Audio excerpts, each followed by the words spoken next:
2020. Welcome, Shiva. So nice to have you on the show today. Great to be here, Christina. Hope you're well. Absolutely. Okay, so we've all been held as a captive audience, right, watching President Donald Trump handle the coronavirus outbreak, the situation. He has received both praise and criticism. What do you think? How has the president handled the outbreak? Well, he's handled, as the best he could, given the fact that he's surrounded by sharks and people who are not really advising him well on the science side of it. What I'm talking about is Fauci. And that's what's unfortunate because, the president went through the Russian collusion nonsense that he had to go through. Then he had to go through the impeachment thing. And now he's had to deal with this coronavirus. And unfortunately, this guy Fauci has been in this environment for nearly 4 decades across multiple presidents. And he's essentially embedded into the scientific establishment, which has created an unfortunate lie about the immune system and an unfortunate lie about the solution to something like this called a coronavirus, or more importantly, infectious disease, without any real emphasis, which is a real issue, about the fact that it is a overactive, dysfunctional, weakened immune system that overreacts, and that's what causes damage to the body. And unfortunately, Fauci talked about that because the truth of that leads to a solution which has nothing to do with mandating vaccines, shutting down the country. And that's what's unfit. I'm glad you said solution. I'm going to get back to that a little later in the discussion. But many people, you are talking about Dr. Fauci right now, many people are questioning both Dr. Birx when it comes to these models that continue to change and the motives, which you kind of touched on a little bit. What is your take on these doctors that are advising the president and why they're advising him the way that they are? Look, if you look, Christina, at the typical MD, many of them go into wanting to become a doctor out of some noble service. But fundamentally, the medical school education is really a big pharma medical education where the doctors really, if this, then this. And the then is typically a pharmaceutical drug or some harsh medical intervention. Now, if you look at someone like a Fauci and Birx, they're sort of at the top of their quote-unquote game, which means they're highly embedded into the big pharma model of medical education and the big pharma model of what the solution is. And that solution is typically a direct line from this disease, find typically a virus or a bug, and then recommend a vaccine or some harsh chemical solution. And most of that has to do with profiting the very, very big pharma companies. And so if you look at someone like Fauci, he's a guy who architected the big lie that HIV is responsible for AIDS. And it's a much deeper discussion, but he built his entire career on that, not talking about the fact it's the suppression of the immune system. When people's immune system gets suppressed, you can react to all sorts of exogenous things coming in. So this gentleman, and by the way, he prides himself on connections with Hollywood and Elton John and all this, and I think there's a group trying to make him the sexiest man alive on people. But you're talking about a guy who's embedded into the deep state. And he's your typical example of the worst of the modern scientific establishment. Okay, well, let's take a look at this right now. H1N1, the swine flu, right? Back then, there was a completely different reaction to it. Dr. Fauci was in the administration at that time. President Barack Obama, he had a completely different reaction.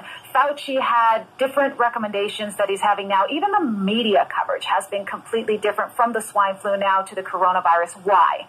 Why do you see such a change? Well, look, if you take a systems approach forces you to integrate multiple pieces. There's a political piece here, there's a health piece here, and there's the economic piece here. In the case of Barack Obama, there wasn't a quote-unquote overreaction, right? We didn't shut down the country. We had people, the media essentially protected.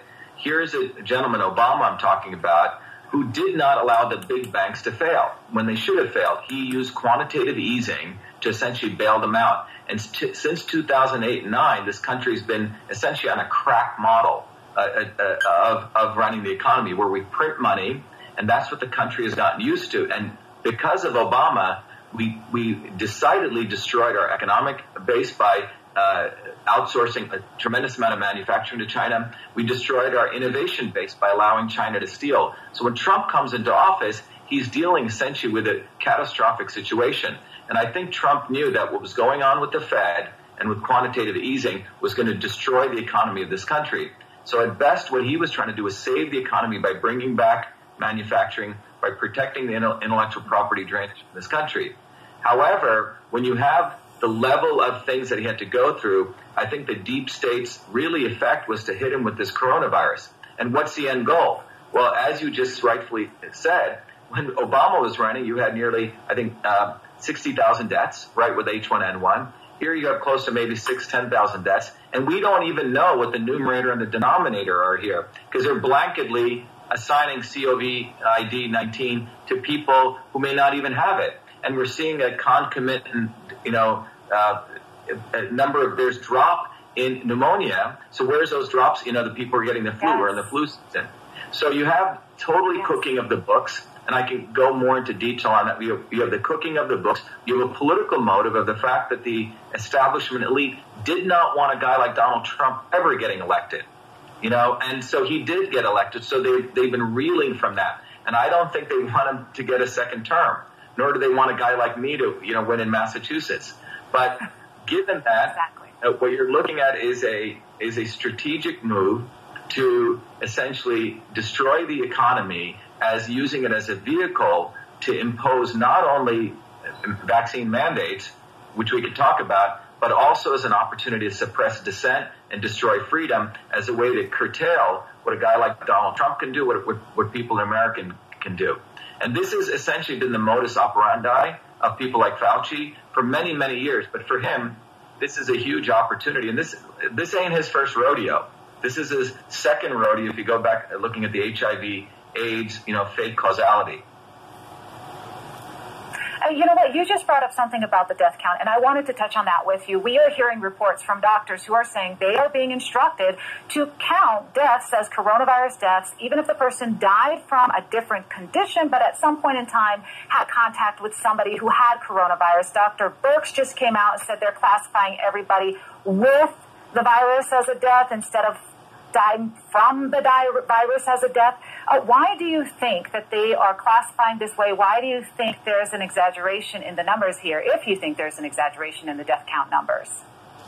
Look, what I do know is this, that the WHO, in conjunction with the CDC, is the one that decides what are called codes, diagnosis codes. That most people don't know. When you go to a doctor's office, a doctor looks at you, and in their IT systems, they have to say, okay, Christina has this or this. That is called a diagnosis code. That code, Christina, comes from the WHO. So for coronavirus, as I understand, they created two codes. One code was you explicitly, had a test and you had COVID-19. The other one was completely nebulous. Well, it sort of smells like that. Maybe he's got some chest pains. Something so broad, but it was still under the COVID. The doctors in the United States received a letter from the CDC, as I have found out, that went to hospital administrators encouraging them to blur both of those codes. So if someone comes in, they have a pre-existing condition, someone with a chest pain, COVID-19, okay? And in fact, when someone dies, they do the test. Sometimes the test doesn't come back for 14 days. They're still putting COVID-19 on them. So they're increasing the numerator. And then as far as the denominator goes, we don't even know how many people actually have been infected, because this is, again, a flu-type virus. So the denominator could be massive. So you have cooking of the books for two reasons. Hospital administrators get money for the COVID-19 diagnosis, plus they also get kickbacks through what are called GPOs and PBMs for the ventilators. So there's a total collusion going on, and it's not at all about people's lives. So those critically ill patients, immediately they put them on ventilators. And as I've shared in one of my videos, the ventilators actually can burst and further damage the lungs, because the real issue here is the lungs are being filled with fluid, and the fluid is occurring because of the overreactive immune system, which can really be addressed by IV vitamin C, high dosage.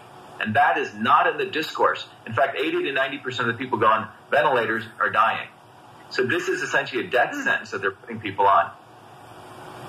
Wow, that is so interesting. Well, President Donald Trump said that the cure cannot be worse than the problem, and yet here we are. We continue to be on lockdown status. Do you think the economy should have been closed in the first place? And is this the new status quo anytime we see a new virus? It's a great question. In my letter to the president, which I sent on March 23rd, I said, look, we live in the era of personalized and precision medicine, which is an expertise of mine, which I get invited all over the world to talk about. What that means is one size does not fit all. You don't lock down everyone. That's what Fauci's model is. It's a medieval model of medicine. And so what we fundamentally have is the approach that we should be taking is taking the people who are truly immunocompromised, truly have COVID-19. Fine, they should be isolated, boosted up with immunosupporting things like vitamin A, D, and C. Those of us who are well, we should be back to work. We should be running this economy. Okay, if you want to take something to support your immune system, do that, which should be the vitamin A, the D, etc. One of the two most disastrous things here are we're socially distancing people and hiding them. Go look at the research, a landmark study. When you isolate people, that is one of worse than the detriments from obesity, smoking, and heart disease. Social isolation actually leads to upregulation of inflammatory compounds in the body and downregulation of antiviral compounds. So you're basically increasing the person for viral infection by the amount of stress you're causing them from social isolation. And separate from that, we're telling people not to go out in the sun, which is vitamin D. Vitamin D is an antimicrobial. Mm-hmm. So this is essentially a recipe for actually hurting people, not really supporting them, but all brought to you under the rubric, and media says it over and over again, social distancing, flatten the curve. And this is sort of the nonsensical science that Fauci is expounding, and it's what needs to be exposed, and really what we really need to talk about if we truly care about public health is building up people's immune system. But that's not what Fauci and company are concerned about. Their model is big ag, which dirty air, dirty water, dirty food. They want people to consume not food that's healthy for them. And then the solution is vaccine mandates. Think about what's going to happen a year from now.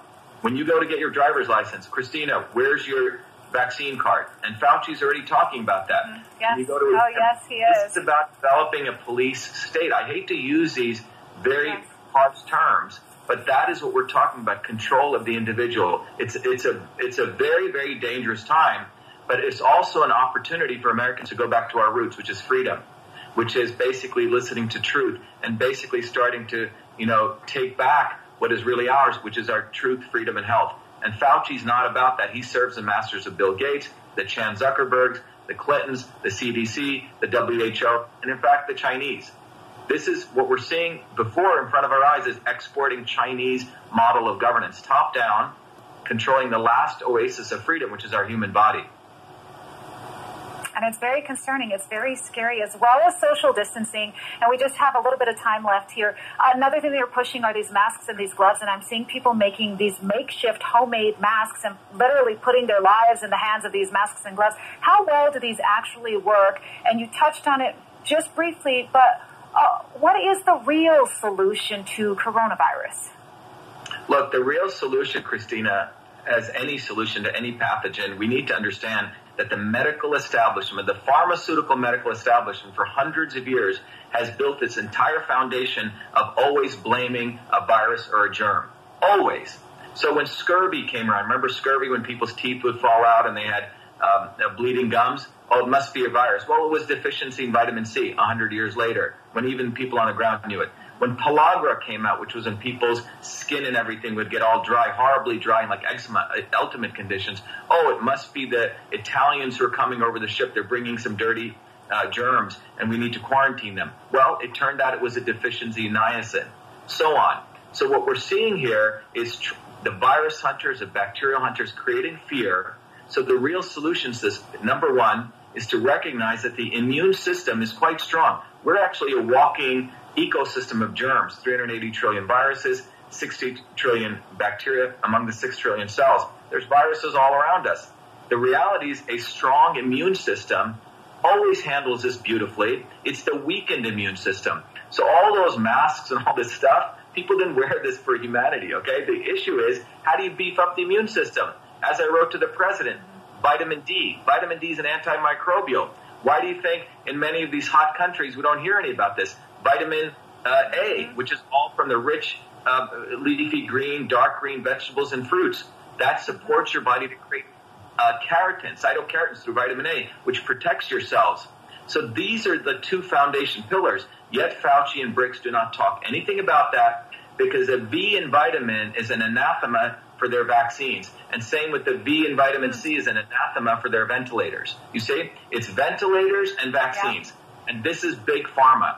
And these guys need to be fully exposed. And in my view, people like Fauci need to be indicted for a lot of serious scientific crimes. That's why when we put out this petition, Fire Fauci, I think close to 50,000 people have signed it in 48 hours. And at least we have close to 1,000 medical doctors from all over the world. Everyday people get this. In fact, the unfortunate handcuffed medical professionals get this. This is an opportunity, a huge opportunity, Christina. The real solution is for us to rethink how much governance and how much over-respect we give to MDs who unfortunately know nothing about the immune system. They don't study that in medical college or medical school. Excellent points there, Dr. Shiva. Thank you so much for joining us here on America's Daily Report and sharing your insight. We appreciate you.